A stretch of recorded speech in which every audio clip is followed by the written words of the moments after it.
of the Joint Standing Committee. What's happening?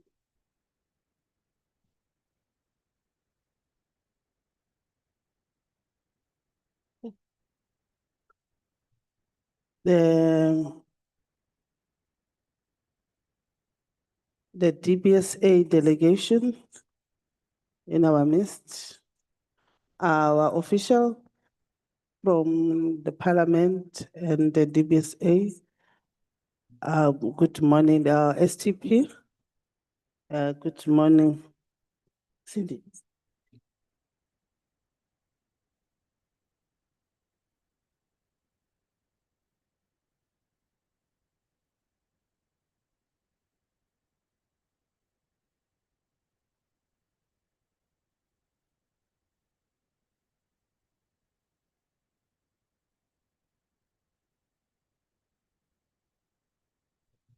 My apologies, honorable members. Recording There in was something progress. that was disturbing me. We're only going to, for now, noting that most of the honorable members have not yet arrived. So we going to check on the apologies from the Secretariat. Then after that, we'll also have a proposal for on the item 3, which is the adoption of the agenda, that we're going to listen to the presentation from the briefing from the DBSA, whereby it will be introduced by our Honorable Speaker, the Executive Authority of which we have just received the information of the apology of the chairperson of the NCOP. Then we're going to get a briefing from the DBSA, and after that, we'll go to the site and view on the progress that the DBSA has given to us. And lastly, we'll also be adjourning the other matters, because after noting most of the apologies from most of honorable members, then the other part will be dealt with in the next meeting of the 14th. So that is how we're going to run our program today. There is an apology of Dr. Nkabani, the Honorable Hadebe, who's also apologized for today's meeting. And there is a attendance list here for honorable members who have not signed. Please make sure that you sign. With those few words, I'm going to request the honorable members to adopt the agenda as I propose, that the last part after the site visit, then we adjourn. Then the remaining items will be dealt with on the meeting of the 14th. Thank you. Badenhorst. Mr. Badenhorst or Honorable Badenhorst? Not Badenhorst. Honorable Badenhorst. Thank you very much. Honorable Chair, I just wanted to bring to your attention that Honorable Clark also gave her apologies. She's been in hospital and she's actually did put it on the WhatsApp group. Honorable Clark is also not here. Okay, no, thanks, Honorable Badenhorst. I think let me allow Cindy to also indicate other apologies as you have received. Thank you.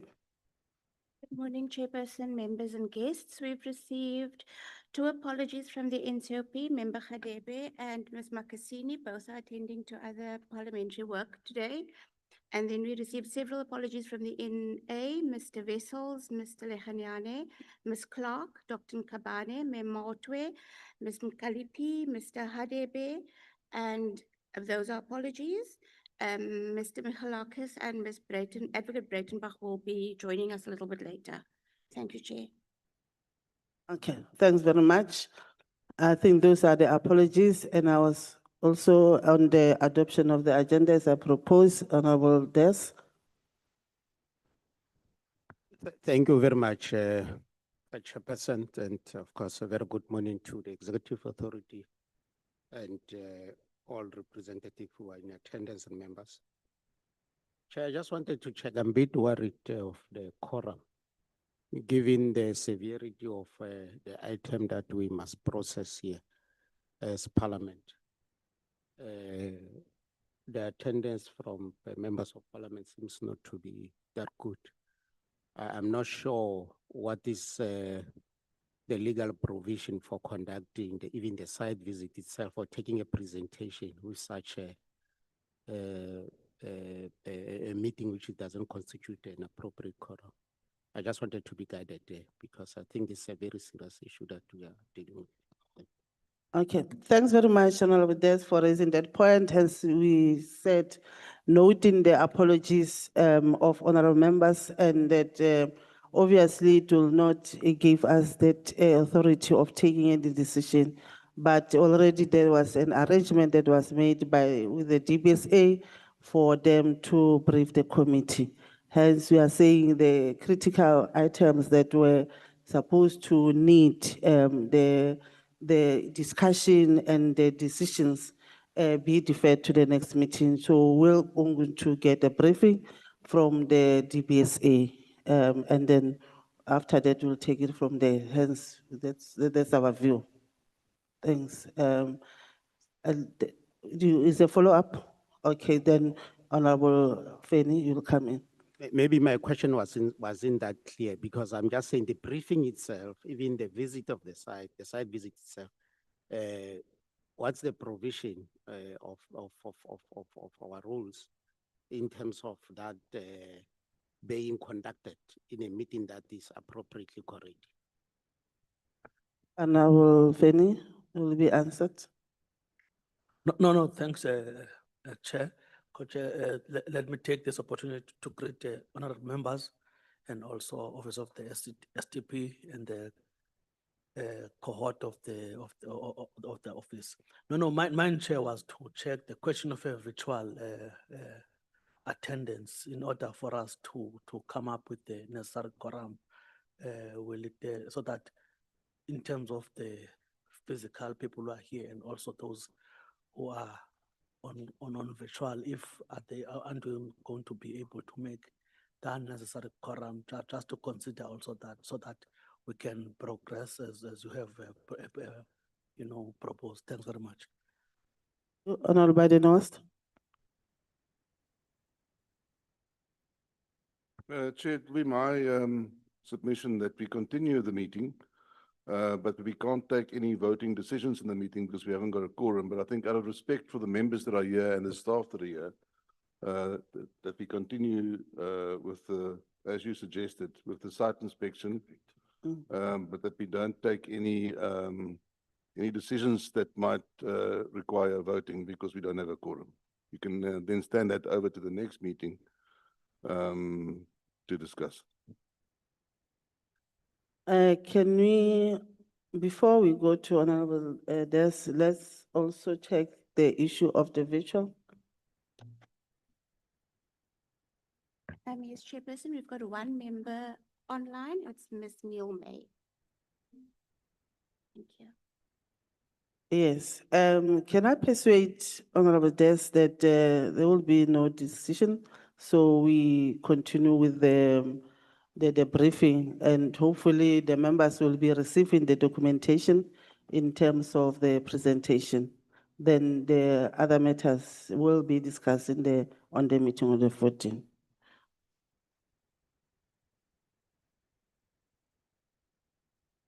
Okay. Okay. Thanks very much, Honorable Des. Can I now allow the Speaker of the Parliament, Honorable Togo Didiza. Thank you very much, co-chairs, honorable members. Togo Didiza, the Speaker of the National Assembly. We don't yet have the Speaker of Parliament in South Africa. We've got a bicameral parliament, with the Speaker and the National Council of Provinces Chairperson. Maybe we will progress one day to having a speaker, but thank you very much, Chair, noting the decision that the meeting has taken, that we proceed to deal with the matters at hand, even though some of those that may require decisions will be deferred for a fully constituted meeting with a quorum.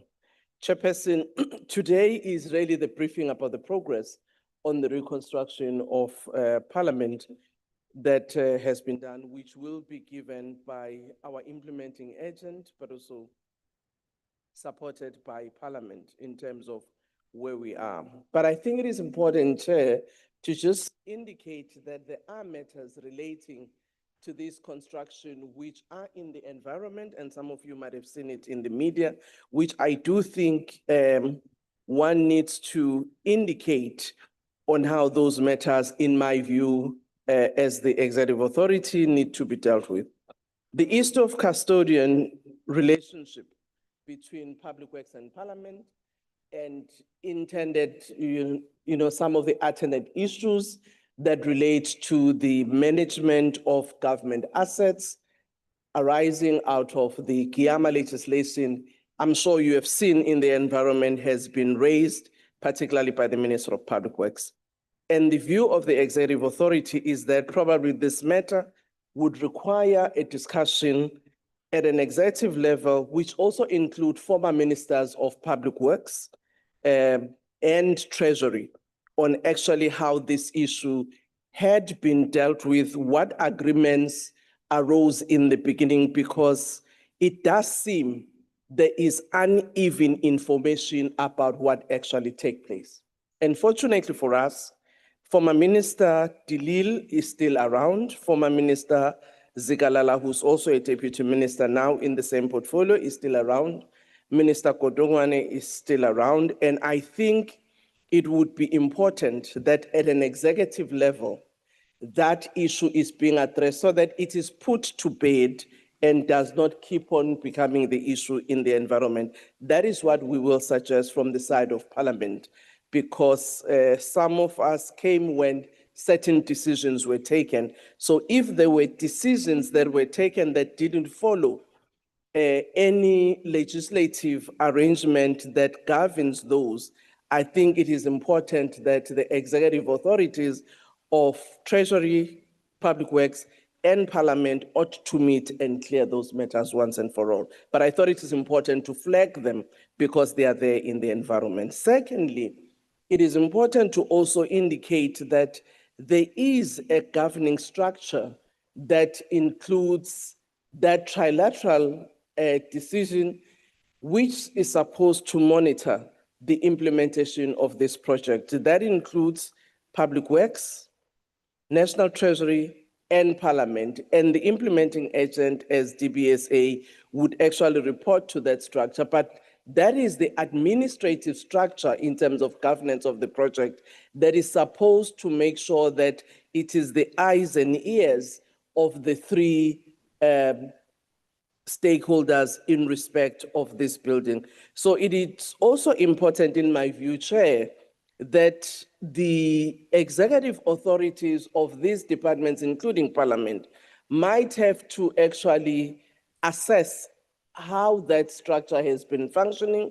Has it been optimal? Has there been weaknesses in representation of some of the members of that structure? And if so, how this might have impacted communication at an executive level so that we are on the same wavelength. Again, I propose that that matter should also be a matter that the three executive authorities deal with and report to the Joint Standing Committee on Finance, how, in their view, the functionality of that oversight structure, which is the steering committee on the project, has actually performed in its tasks. But Chair, I also think it is important, and this is not a matter for today's meeting, but it's for the meeting that will be fully constituted. But I thought as executive authority, we need to bring it to your attention that maybe when the committee meets either in committee or in this forum, really do look at its functionality and how it deals with matters in their purview and how it follows up on its decisions. I'm raising this, Chair, because as you understand, as EAs, we report to this committee, we account on the work of the administration in this committee. But if there are issues that arise sometimes on the functionality of the committee, because also of our dual role as being EAs, they are brought to us, like a matter that was brought to us by Honorable Badenhorst. But I just hope that at some stage, the committee itself will meet and really look at how they deal with certain decisions that they take, and if there are problems, how they deal with those issues that arise. So I just thought, Chair, I must just flag that issue, which I think as yourselves as the Chair and the committee, you would look at an appropriate time and just look at how we deal with some of these issues going forward. But as we said earlier, today it's about briefing on the progress, on the rebuild, and DBSA as an implementing agency will actually deal with that matter so that we can then do the site visit to see for ourselves how far we are with that rebuilding. Thank you very much, Chairperson. Thank you very much. STP. Thank you very much, Co-Chairperson, and good morning to all the Co-Chairperson. Good morning to honorable members. Good morning to Madam Speaker and colleagues from the stakeholders of the project. We are coming before the committee to provide an update from the last session we're here, where we provided an update of how far the project is. And the lead presenter will be Development Bank of Southern Africa on the work that they are doing on site. And we will engage with issues as we go along. With your permission, Chairperson, I'd like to ask Mr. Chwene, the executive at DBSA leading this project, to lead the input. Thanks. Thank you so much, STP Chair and the Speaker and honorable members. Again, my name is Chwene Rampele, the Group Executive at the Development Bank of Southern Africa as implementing agent. I just want to first preamble that the progress continues with regards to the construction, and I think it's a good thing. Members will be taken through to just see the progress that is taking place in relation to the rebuild program. So, in terms of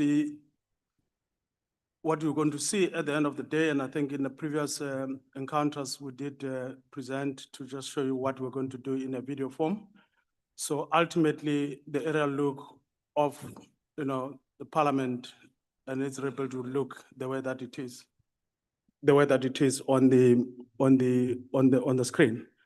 So in the next slide, we just want to then indicate as to just reminding members in terms of the design philosophy. Obviously, this became the brief in terms of making sure that it becomes a very, intrinsic in terms of the way that we designed and what informed the design. I wouldn't want to spend much more time in terms of that particular process, but just beginning to indicate that whatever you see in terms of the drum, it was informed by the kind of architectural interpretations that we've put in place, and that particularly shaped up what ended up to be the design of the new Parliament. So in our next slide is also just beginning to appreciate, the kind of Lekgotla concept that we begins to resonate with how the chamber is going to look like. If you recall, I indicated in the previous thing to then say that we have basically increased the space in terms of the chamber. As you know, that the chamber collectively was just more around 400 to 500 sittings. So now we have increased from the design to 1,172 seats. And obviously, out of those seats, 600 is basically from the gallery perspective, but otherwise now we have increased the scope in terms of that. And obviously, that was informed obviously by, the kind of the South African context and the Lekgotla concept, and as well as the looking at the yellowwood trees as you look at the chamber design. So now, in terms of the interior and the finish, again, we started to look in terms of the endowments that we have as a country, looking at how we blend in the inside, the kind of the landscape that we really are having in the country. But all the National Assembly and the Old Assembly walls, flooring and the furniture and the fittings are particularly designed in accordance with how we as a country experience our own endowments. Like if you look at it, the Springbok, the blue crane, all of those particular kind of national symbols have been embedded in the design. So it's how the design was done. But I think the most important thing was the accessibility and inclusivity in terms of the spaces. So in terms of the interior furniture and so on, those are the kind of colors that we really particularly utilized in the process. We started looking at the savanna, the karoo, the desert. I'm just reminding in terms of the design itself to then say those are some of the kind of things that informed the design. And continuing, I think in terms of also the landscape, we started also then beginning to look in terms of what the mix of our landscape is going to look like. And those you'll see them reflected when we do the finishing in terms of the walls that will then be constructed in that regard. So in terms of the common spaces, again, our design vision was that obviously we need to look at how then the executive offices are going to look, how the meeting rooms are going to look, to then be in a position to give that texture and a feeling of the members in terms of the parliament itself. And now, again, I'm still continuing with regards to the landscape, and those are some of the considerations that we made. And then even in terms of offices, the way that we designed them, we just made sure that the meeting rooms are quite much more appealing, and then ensuring that members are able to then experience the natural endowments of the country itself. So now, continue, I think it's just more giving the sense of how the design was done, both the physical, but as well as the interior and the furniture itself. So maybe if I then continue to then deal with the executive offices, again, we gave them a particular look, and that's what will be visible down the line when we then deal with the finishings of the parliament, of the building. Now, let's come to the crunch of it to then say, where are we with regards to the National Chamber, Assembly Chamber? So we have defined ourselves, obviously, in terms of saying we are targeting to make sure that in the SONA and the budget speech are delivered within the new built chambers as well as the new assembly. So in that regard, we just want to report, as I said, progress continues. And then the completed milestones that we set for ourselves was firstly in the basement level, the underground water rechanneling and waterproofing. That was the most fundamental and challenging thing that we needed to deal with. Many of you would realize that there is a stream that runs under the parliament, but one of the things that we discovered is that how the water was being dealt with was not the system collapsed a long time ago, and it was, whether it was a fire or not, it was going to still be a disastrous issue because that water was basically coming up and it was just filling up the thing. So we had to spend time to really be in a position to solve that because that was the fundamental problem, and I'll explain it down the line in the process. Now, what we have completed also is the multifunctional amphitheater in basement one. You'll see basement -1. You'll see it when we do the visit. The other thing that is very significant milestone is the chamber floor sittings. All of the sittings, like as I said, 1,172, we have finished that particular kind of a sitting. You'll see it as you get there as members to then see where the, the members will be accommodated and then where the, the VIPs are going to sit. And then again, Gallery 1 and Gallery 2, we've picked them up. So that is the 300, 600 seaters. So those seats have been completed.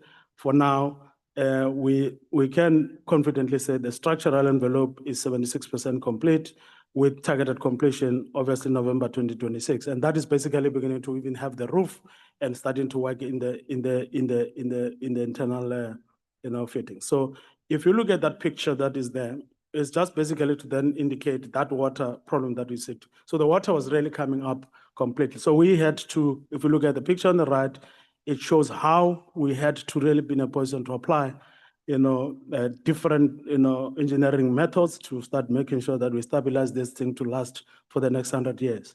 So against that background, we then decided to, to spend much more time because it was much more something that was not necessarily anticipated at that time. And that area is the area that is hosting the engine of the operations of Parliament in terms of the building management systems. Is where the control center is going to be. And then basically that's where most of the servers will then be sitting. So we had to ensure that that space is definitely sorted out completely and that we have to manage, look at how the temperature and that particular thing could really be dealt with. So, and that I think is a very most important thing that I think members need to note. So in that regard, that particular civil work has been completed. Obviously, its impact became, quite huge, which I'll explain in terms of the months it had to take. And then basically now we're confident that this is going to really be lasting and that equipment that is going to really be under that particular space would really then be in a position to be well protected and sustained for the future. So that, I think, evidence, you will see it when we really get to that level. So that particular work has been done. And that is the most significant part of having to stabilize and ensure that the design is basically future fit. So in terms of the multifunctional amphitheater in basement -1, we're just showing, and you will see it, is where we'd also have those 12 pillars that I spoke about that represent the 12 official languages. And you'll see that we have already completed that particular amphitheater. For now, it will just be a question of dealing with the finishes on that particular part.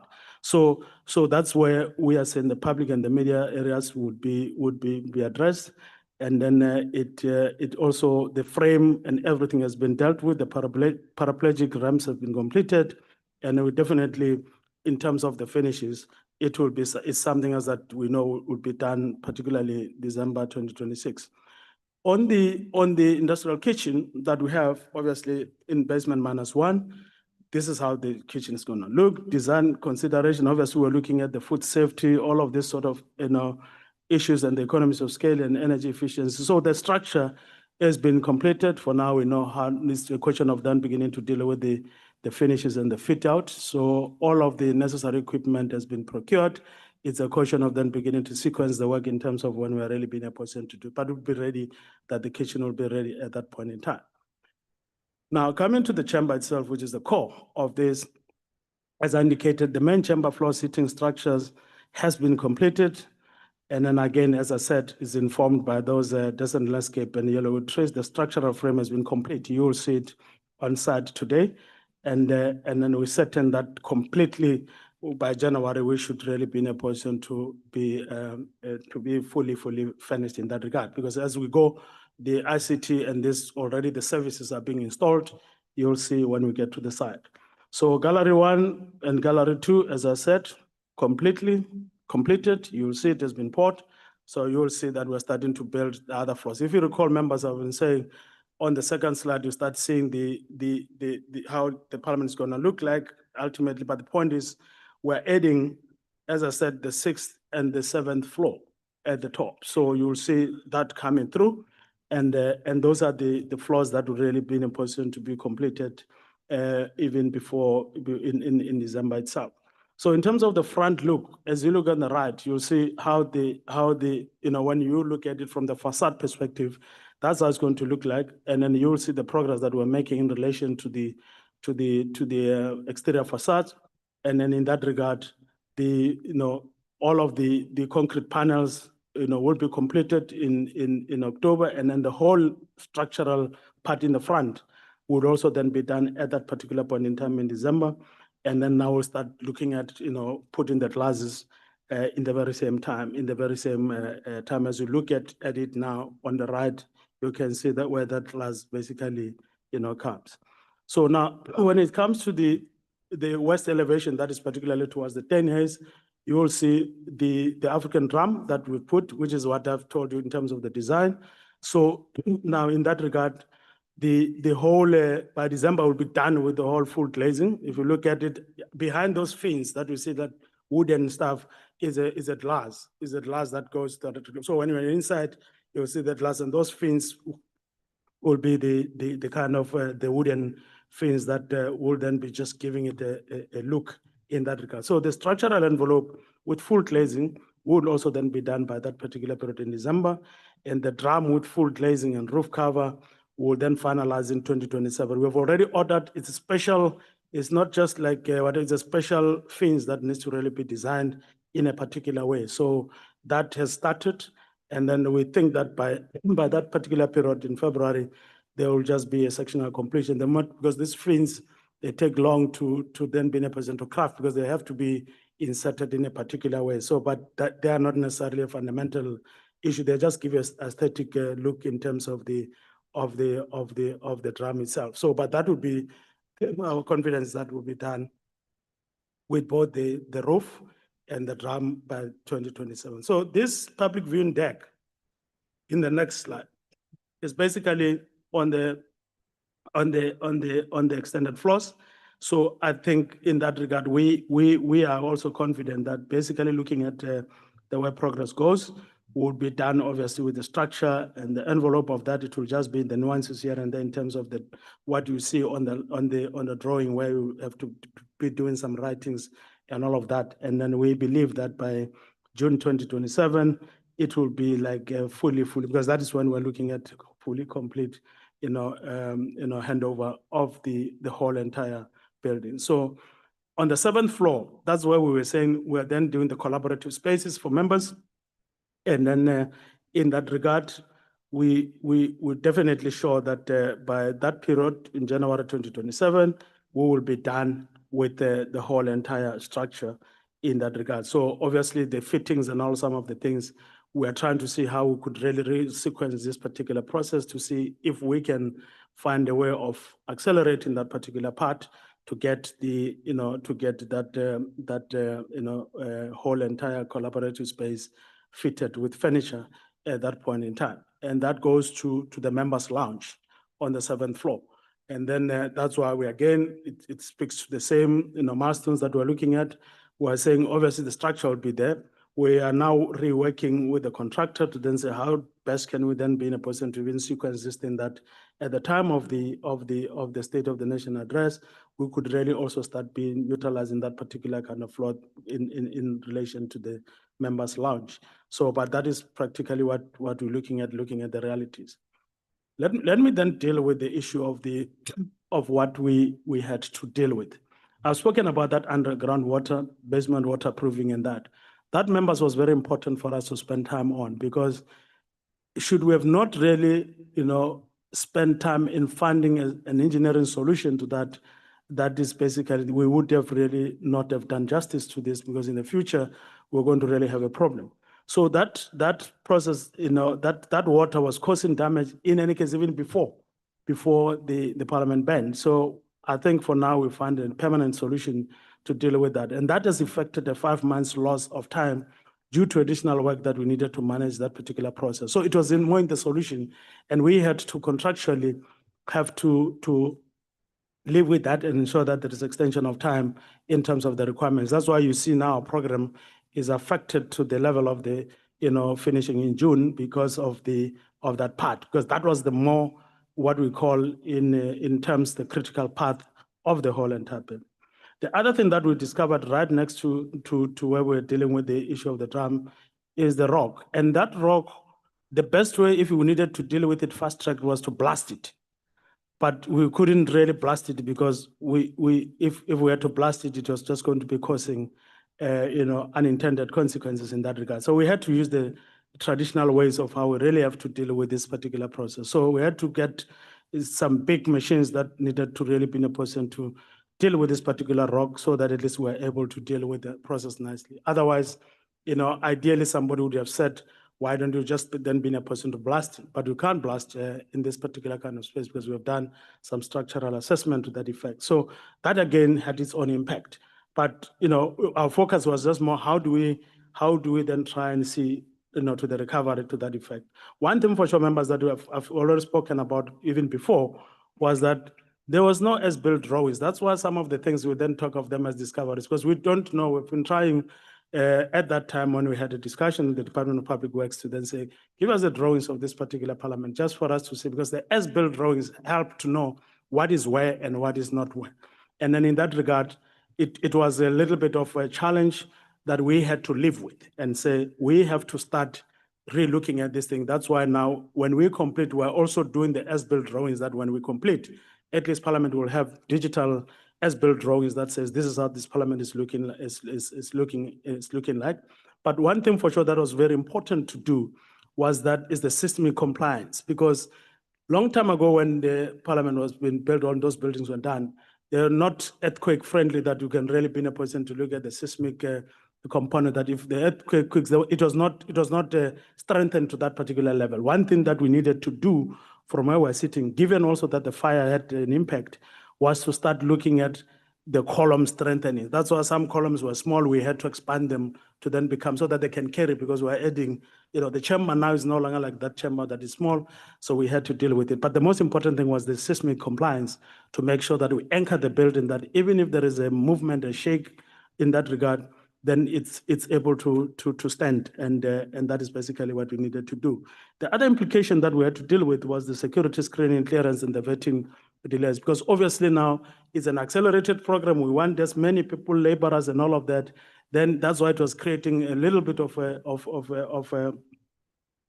queues in the morning. But we had to sit together as Parliament to find the solution to deal with these long queues, and that had to do with also the involvement of SSA. We're working very well with them as Parliament and ourselves to really ensure that we fast track the security clearances of the subcontractors, the contractors, as well as the workers that are working. So at that time in the beginning, yes, it became a challenge, but we really are addressing that particular part in our collective meetings that we have with SSA, PPS, and the DBSA in addressing those kind of issues. So that's basically us saying that, yes, we recognize those particular kind of challenges, but our resolute was to deal with the solutions and implementing that. That's why we're not necessarily ranting on that process, but we're saying it is the reality in construction, but we have to really find a way for we deal with that. So on the zone and budget space readiness, we have made an undertaking and say, like as I said, basement manners 2, it will be done with all of the services, ICT areas, the safe rooms and lift costs. So all of those sort of things will then be complete. So it will be fully functional at that particular point in time in January when we are done. You'll see when we get to the thing that we are starting to put ducts to make sure that the services are then running through in terms of especially the ICT, because that is going to be the core. On basement manners 1, as I said, would be completely with the service areas, the amphitheater, and then it will be quite fully functional at that time. So on the M floor, again, we are committing that, in terms of what we see as the current progress will be done by that time. So now the first floor, second floor, and third floor, which is basically where the chamber is sitting, because we've extended that to the third floor and to the fourth floor. So that will definitely be complete with all the services and the ICT nodes, and then all of the bathrooms surrounding, and the lifts will then be working. Then we'll then be in a position to be testing this thing at that point in time to make sure that when members really are sitting there, then they're able to then find a functional chamber.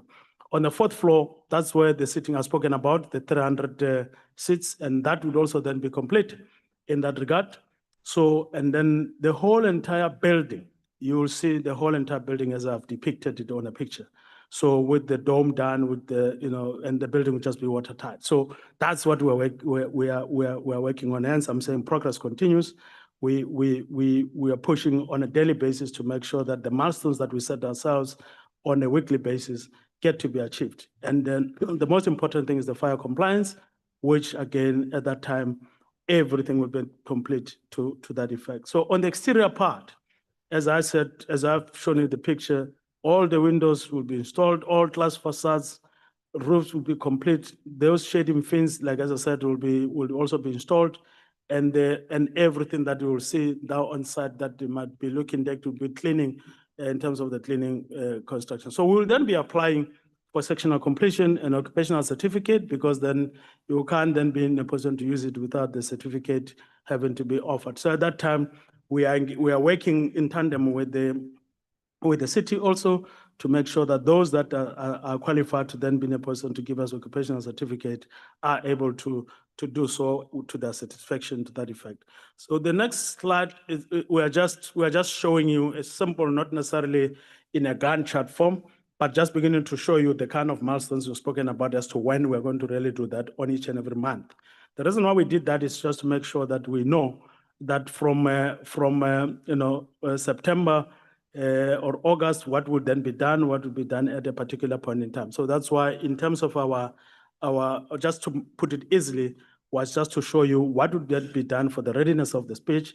And then also that 4 or 5 months that I've spoken about, the impact of that to then say, what will then be left, which is it significant for the operation, which is basically on the first floor and the second floor?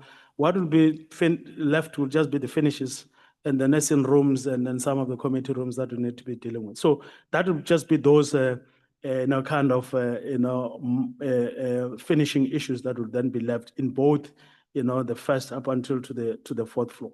So on the fifth floor again, we'll also then be completing those things, particularly in May, just to make sure that the viewing deck and the broadcast rooms right there up, and then the kitchen, all of those sort of things are fully sorted out. So on the seventh floor, the members' lounges and ablutions would also then be in a position to deal with them at that point in time. Hence, I said, we as we're looking at this, we're also trying to look at how we re-engineer and reprogram some of the things and resequencing. Obviously, the impact of it is that it will always then become disruptive to the kind of a program that we're looking at. But at this point, the 4 months, which from the February we'll be dealing with, is those particular kind of issues. But it will be just be fully, and we'll see how we also fast track the delivery of some of these things, including the furniture and so on. So on the old assembly, that is basically just touching on the new assembly. Now on the old assembly, this again, very important to note that it's more where heritage takes a very critical role. So, but now you will see on site that the demolition has been completed, and then in terms of where we're going to look at the atrium, and then the space has been opened. For now, we're just beginning to deal with the water, but also making sure that we really build, because that's why we're also going to be putting the water storage in that regard. So we think by that time, when we will then be in January, I'll show you where we'll then be in January. But otherwise, the demolition has been completed. For now, the critical thing that I think is happening is basically dealing with the substructure. So in essence, on the old assembly, we had to start like we are building a new structure to try and make sure, because that was even the worst building that has been, doesn't have a really seismic, the foundations were just not anchored for the future and the seismic strengthening. So what we're doing now is that we did on the old assembly chamber, strip it off, and then we had to then take all of the original seats and the internal finishes for repair. What you need to note is that in the heritage, when we're dealing with this heritage issue, it's also to try and bring this thing to the national building regulations, because at that time, those particular kind of things were not existing.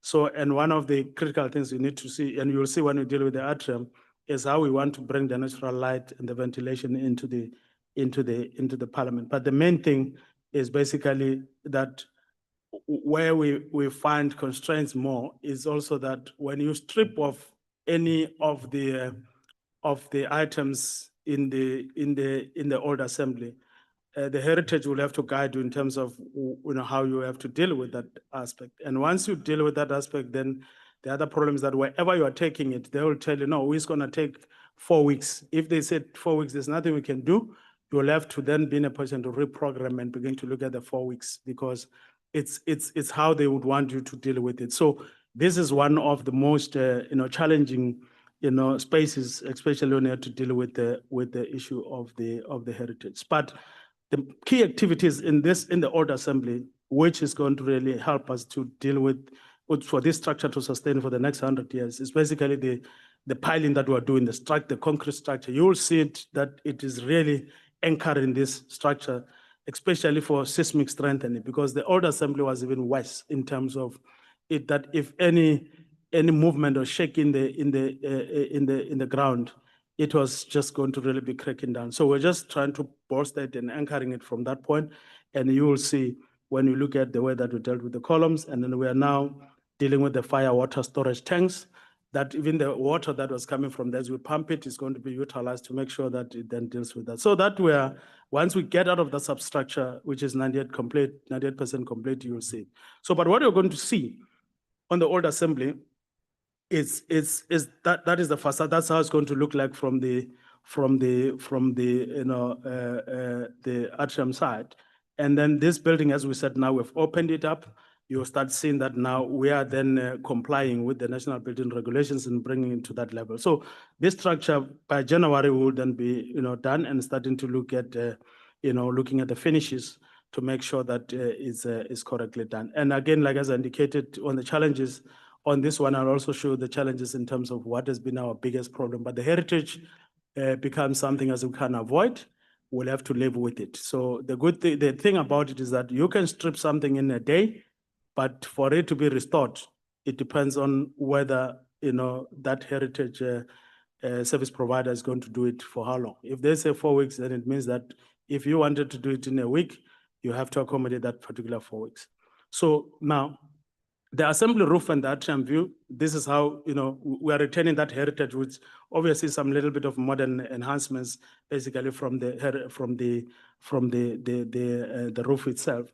So this design, which is then called the biophilic design, is basically beginning to connect the humans with the nature, and it's basically to ensure that there's sustainability. You'll see the structure is still enveloped by that time in January should be done. So already there is a very sequenced program that we're dealing with this, but the whole complete on this one would also then be in June 2027. So there is because obviously we need to retain even the old brick and the pillars that are there for heritage purposes. So we are working so carefully with the heritage team to make sure that the old bricks are retained, and then we're going to be cleaning them. So you will see them, that even that the sky roof, would be complete by that time to ensure that there is a daylight penetration. And then again, as I said, the whole entire structure on the side of the thing, you will see it, will be done by March 2027. And then we would also then be finishing everything in June 2027. So the next picture is just showing you the open up space that we have opened now. You will see it now as we will do the thing and show you the kind of, the foundation seismic strengthening that we're doing. So that work is in progress. And then we are definitely hopeful and confident that by January we should really be done to start making sure that we dress up the building. So now there is a link bridge that is going to be linking the old assembly and the new assembly. So that bridge, you'll see it's in progress again, and then we will then be in a position to then be done by November with that particular bridge, because it is on the side to then just connect into the new assembly. So that is again indicating to you the kind of the progressive and form work that is there. On the chamber and the restoration of it, like as I said, this is the most critical one for us. And then we had to take out all of those blue chairs, and then they are now being restored. And then again, we are dictated by the time that the heritage specialists are dealing with it. So once they are done, that's when we can reprogram ourselves. But for now, what we did also to then say, if you recall the previous one, there was a slab on top of it. So we had to break that slab to start bringing natural light in that process. And that's where we then started to realize that in that slab, there have been some issues that we needed to deal with. That's asbestos and all of that we needed to deal with. Because it was a roof, we didn't realize that there is asbestos within that particular roof. So the removal and stripping of those heritage items has been stored. We have completed all of the storage, so it's offsite, and then some have been treated in that process. So that work is in progress, and then we project that by March, we then should be done to that effect. Again, the heritage compliance, we can't avoid. And like as I said, the dismantling is easier, but the restoration becomes something else that is outside your control. So wherever you're taking it, because there are very few companies that deals with the restoration of that, they need to do molds. When you take it there, when they say to you it's going to take 2 months, irrespective of what, then it means that it has got an impact on your program for that particular period. You'll have to resequence and see what you need to do. And most of the issues is basically the flooring, the ceiling, the doors, the window frames. They want them in a particular way that you need to really produce them in that way. And those are the kind of issues. So some of the things that we picked up as we were really breaking up was the copper on the roof. And then the other issue was we had to make sure that that copper, and as well as the issue of the asbestos, get carefully removed and then done in accordance with the law. And those are some of the issues. And that's the problem of not having the as-built drawings, because you just don't know what is where and when. So now, on the other side, what we find is that there was a tunnel beneath Parliament Street and Block C, which needed to really be propped up, because at that time, it needed to really be that we do some additional demolition work. And that particular tunnel, we had to really be in a position to carefully deal with it in terms of restoration. And again, there is, as we worked, we found that there is a particular slab that is there, and that was done in a particular way. So in the historic caucus room. So we had to find a way of how we prop this, and decided to then be in a position to review, because it forced us to then review the method of how we really would want to demolish in that regard. And that again had an impact, profusely on the way that we needed to deal with the structure. So the heritage, the asbestos, had a very serious impact in terms of the 4 months, work that we needed to do. And then that necessitated us to then look at contractual extension of the time. But we are confident the progress continues in that regard. So, and unfortunately, like as I said, these as-built drawings, as we demanded them from the onset, they didn't exist. And that's where our challenge was. So what would we see in January or in February? So the old assembly building facades and the curtain wall will be fully installed, and the existing bricks exterior facades will be cleaned and stored, and you will start seeing the building heritage character coming through. And then on Parliament Street, we'll start, that heritage wall on the Parliament Street will be definitely complete. And then we'll then be dealing with the landscaping and the road works that will be reinstated, especially from the main gate, and also to try and look at improvement of the access. So the main courtyard and the landscape will also be complete, and the link bridge connecting the new and old assembly will be complete. That's what you'll then see at that particular point in time. The next slide is just beginning to show you exactly what I was saying, but just showing you a clear, simple picture in color to then say, okay, where would we be then by that time on the sauna, and where will we be 4 months to complete the rest of the finishes? And we articulate exactly to then say, what would we be dealing with in February? What would we be dealing with in March, April, and May? So those are some of the things that we need to look at. If you recall, members, this program also included the whole parliament program, parliamentary program in terms of infrastructure. It also included the offices. So on the 90 plane office refurbishment. So I'm sure members have seen the refurbishments there. So we had to deal with 3, 8, 10, and 11th floor. And those floors, they've been completed and then handed over, and then they're under utilization at this point in time. This is just some of the pictures that we see, both for for staff and then both for members who have seen the offices as we speak. So in terms of the empowerment goals, obviously, as this project is basically looking at what we are able to deal with on a transformation level. As we said before, we have already now, looking at 1,644 new employment opportunities created. There is an additional 1.2 that is expected to come, because the finishes now are really in full swing. And the point is, at that particular point is the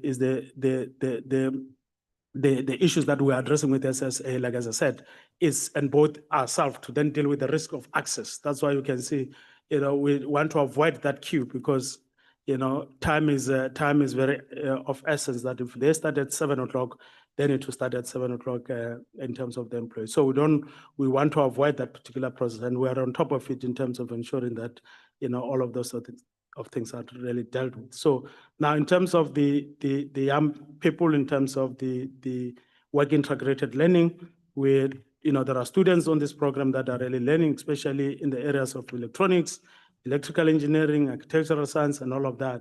So we also then are taking graduates from TVET colleges for practical experience. At this point, we have got 220 learners that are receiving training in electrical plumbing in the CIDB build program that we have.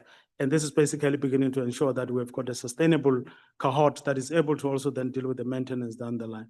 So as a result, we are very clear to then say, when we deal with the furniture and all of that, we are really looking at the localization and local content. And that's basically what we as a steering committee also looking at, ensuring that these particular areas are attended to.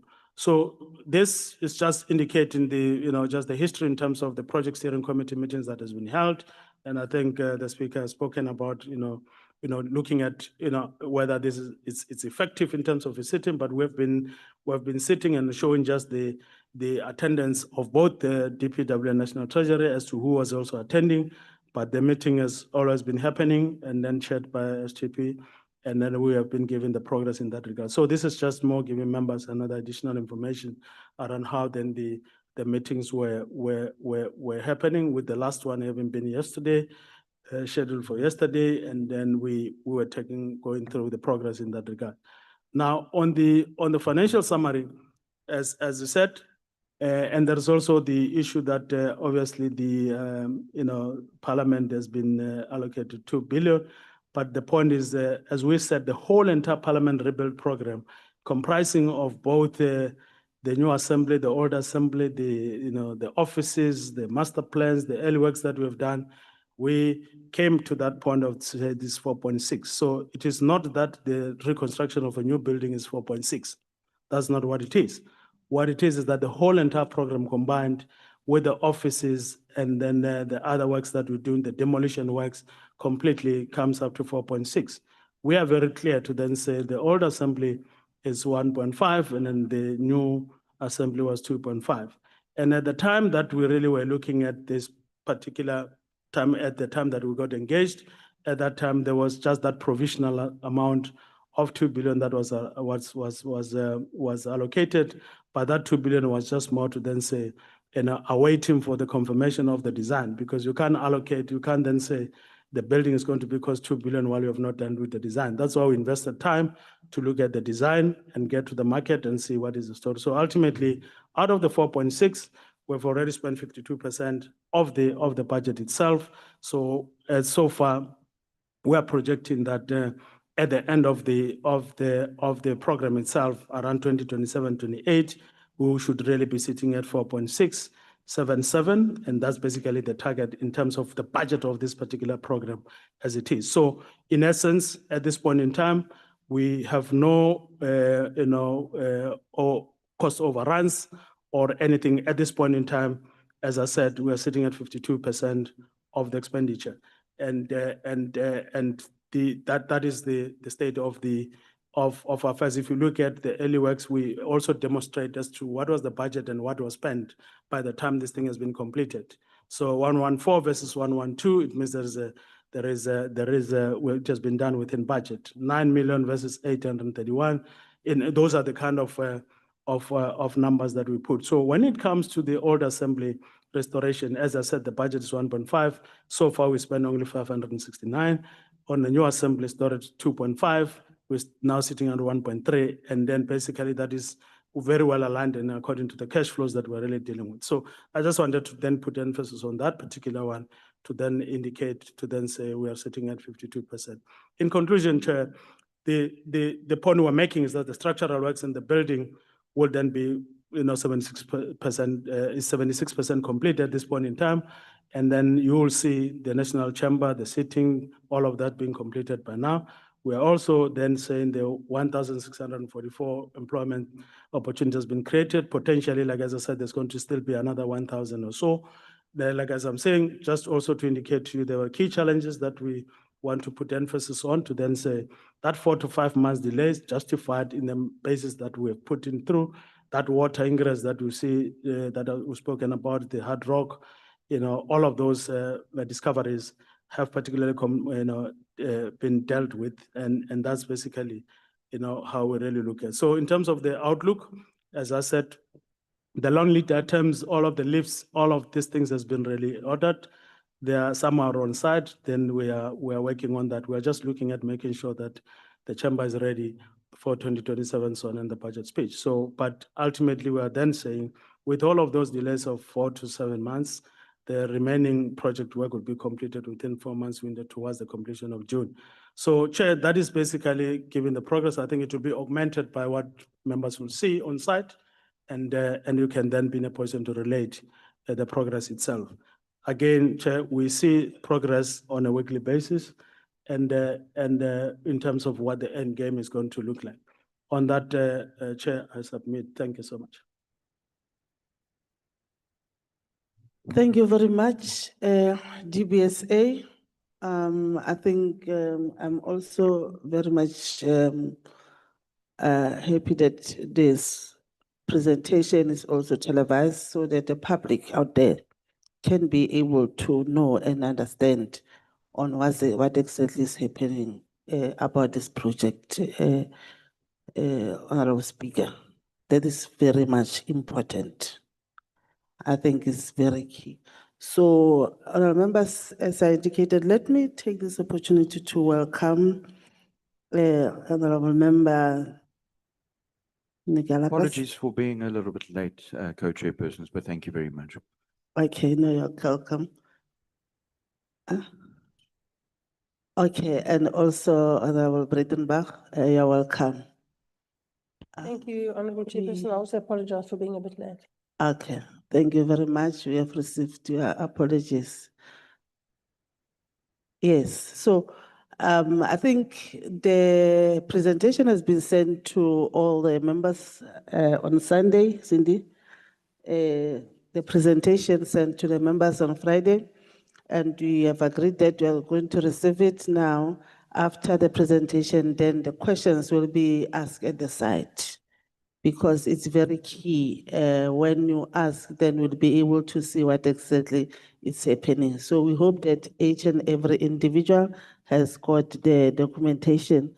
And I also want to present the apology from Honorable Des, who indicated that he will be leaving earlier. He might not join us on the site visit.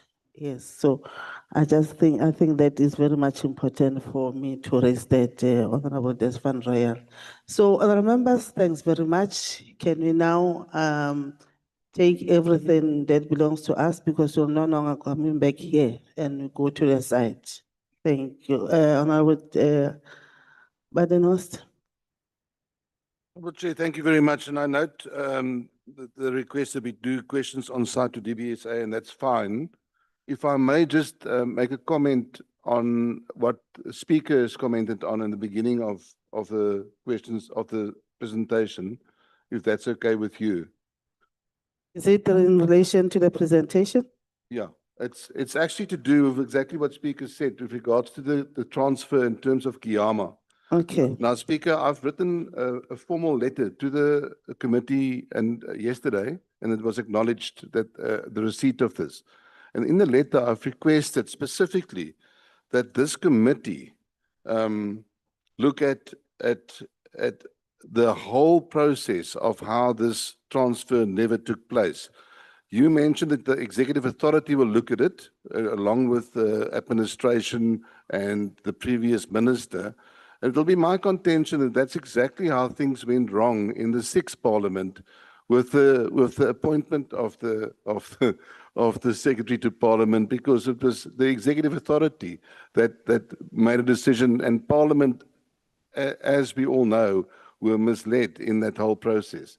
So I would submit that the Joint Standing Committee on Financial Management of Parliament takes this whole issue under its own scrutiny with regards to specifically the legal authority Parliament assumed, how the assumed responsibility of the project, what documentation and legal opinions were relied upon before appointing DBSA as the implementing agent, whether all statutory requirements were satisfied. Is it point of order? And implementation. Honorable Badenost, the there is a project point of commenced. order, there's a point of order. There is a point of order from Honorable Badenost, Honorable Des. I'm not sure where we are in terms of our agenda, and I'm not sure why are we allowing this to happen. Yes, Because the root of the matter now is like you are subjecting the input of the speaker for the for the committee to debate. discuss, and that is not, there's no such in our agenda. Okay, So if there's any debate that must take place on whatever that has been submitted to the committee, it will only take place in a meeting that is properly correct. okay, So I request that we rule Honorable Van der Roste out of order, please. okay. I think he's, Honorable- sorry, I think he's jumping the gun. Can I just complete my sentence and then do the point of order? My Honorable my members, sentence is going honorable to members, end on, Honorable can we Badenost, just take this letter Honorable and Badenost, submit it to the committee? the order is sustained. Thank you. Of course it would be. Yes. Honorable members, we agreed I'm no longer going to take hands. The discussions, all of us, we have been listening to the opening remark by the Honorable Speaker of the National Assembly. Honorable Speaker of the National Assembly. Honorable Tokodi, so whatever that one would like to discuss further, we'll discuss it in our meeting. And executive authority have already outlined what will happen before our next meeting. So can we now move to the site? Will be led by the speaker and the STP.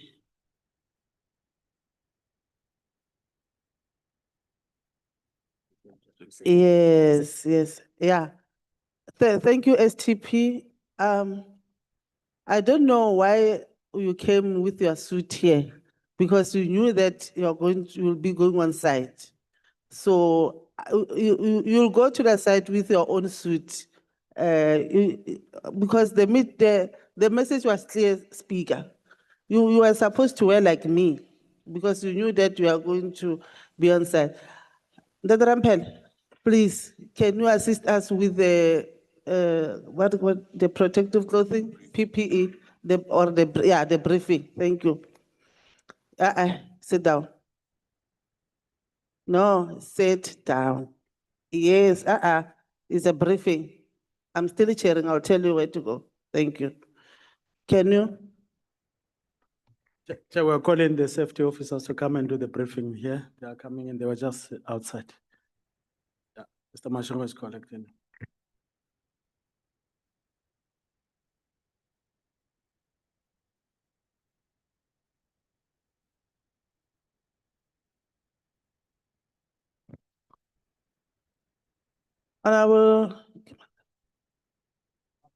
We are doing the briefing.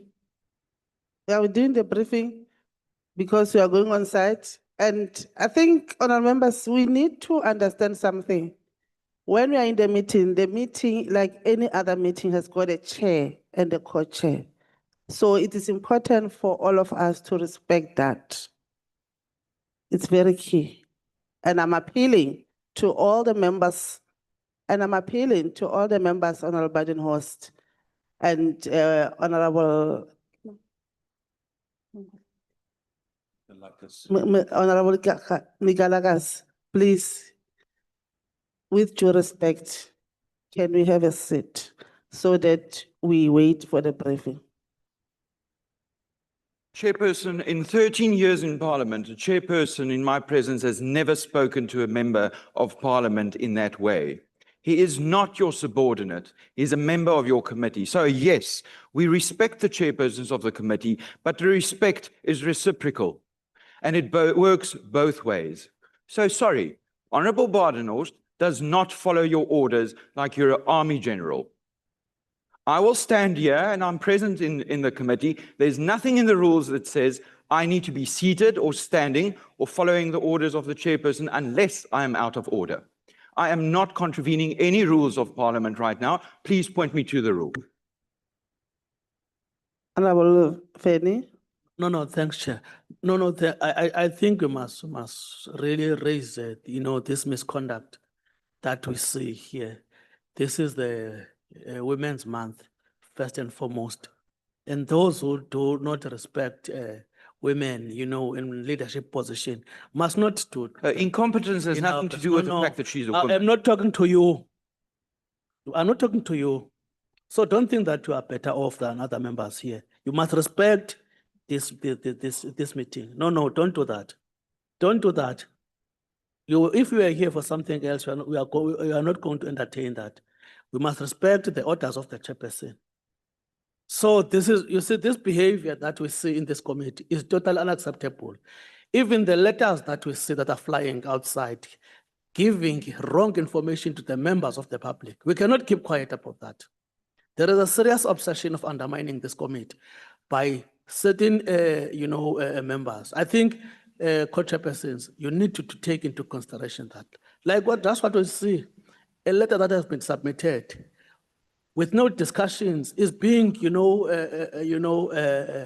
Honorable Fanny. so I'm trying to say, Chairperson, please, Yes, do not I've- allow this thing to continue because we are all members of this committee equally. There is no better member than others here. Thank We are you. quiet, deliberately respecting the decorum of this house. Thank you very much. Thank you.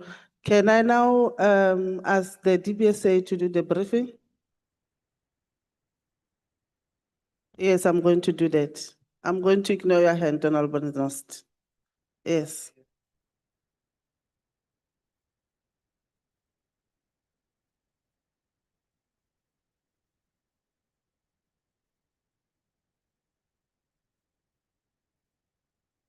Can we listen, Honorable DBSA?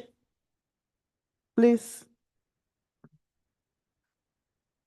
Okay, good morning, Chairperson, and morning to the members, morning to the Speaker. And we've got our two safety officers for the two projects. Can you pull the mic to? Thank you. Apologies for that, Chairperson. We have two safety officers for our two projects, that is the National Assembly and the Old Assembly Building. They're here with us. The rules and regulations says that we need to be inducted so that we be made aware of the safety on site. I will hand it over to them. Either you, Thabo, or Morne.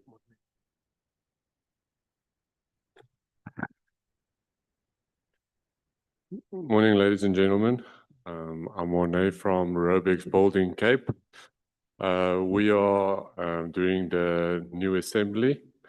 So I just want to run through the visitors induction for everyone that's going to be exposed to our elements and hazards and risks that will be on site as we're doing our site walk later on. Excuse me. So I just want to run through the actual scope that we are doing. Currently, there is overhead work that's being done by the tower crane. So lifting activities are taking place. We have rubble being removed, so there is a lot of debris and so forth on the floor. So please, if you are doing your walk, pay attention to the areas that you're walking. We got some mobile plant that is operating. We've got a bobcat, forklifts, as well as visitors' vehicles and concrete trucks that's currently on site being mobilized. We do have flagman that is present, that is controlling the traffic. So please pay attention to the flag ladies that will advise you when it's safe to proceed. We must also note that we all take our responsibility of our own health and safety, as well as the people around us while we're walking on site. The other thing is the other activities that we have is some formwork activities. We've got the staircases that will be traveling up and down. Let's please keep a 3-point contact when traveling up and down these staircases. We will also then be utilizing an external scaffold staircase that's allocated on the southern side of the building on the externals. This scaffold staircase runs from ground floor all the way up to 5th floor. So it is quite a reach for those not used to the externals. Unfortunately, that's our only or the best option for us to travel up and down at this moment. Then the required PPE that we will be required to wear is the minimum requirement is our safety boots, reflective vest, and a hard hat. If there's any additional PPE that you will require, such as earplugs, maybe a dust mask or glasses, feel free to request, and we will gladly provide it to you. I think that's from my side. I think if Thabo can then just take over for their section of works. Thank you. Thank you. Okay. Okay. Good morning, the members of parliament, and morning, the speaker. My name is Thabo Lerebolo, representing Trencon Constructions as a health and safety officer. Just to add on what Morne has indicated, because our scope is more or less the same. And then what the hazard on our site, and then we got the construction, the moving machinery on site. And then we have the 2 tower cranes undertaking the lifting activities. And then when we walk on site, we must just watch out more, especially when the banksmen blow the whistle, because the lift that the tower cranes are carrying is a suspended load that anything can happen. And then we have the mini excavator that's doing the ground disturbances. And then, but we have the flag lady on site. So I'm not gonna go through without with Morne, I think said a lot. And then as I said that our scope of work, the activities, we're doing the same activities on site. And then the PPE, the hard hats and reflective vests, I think we will also issue that when we get on site. Thanks. And then we have the attendance register for everyone to sign before, and then we get on site. Thank you. Thank you, Chairperson. For those that don't have PPE, there is a PPE that we've catered for outside before they go into the site as well. Then we've also got attendance registers as we need to sign in this on this register for everyone that will go to site. Thank you. Do you also have boots? Chairperson, we don't have a number of boots, but we are able to provide those sizes that we have. But the main thing that we'll provide is the safety vest and the hard helmet. The boots, as from the understanding that there were boots that were issued to the members, we were expecting those boots that they're here. Thank you, Chairperson. Yes, there are other members who are new, so I thought maybe you will have spare boots so that you can give to them. So, but it's okay if you don't have boots, or those who are in need of boots, they can communicate with you, and then we'll take it from there. So let's go, and Ndatechu, you're gonna lead us, or who's gonna lead us? Speaker, let's go.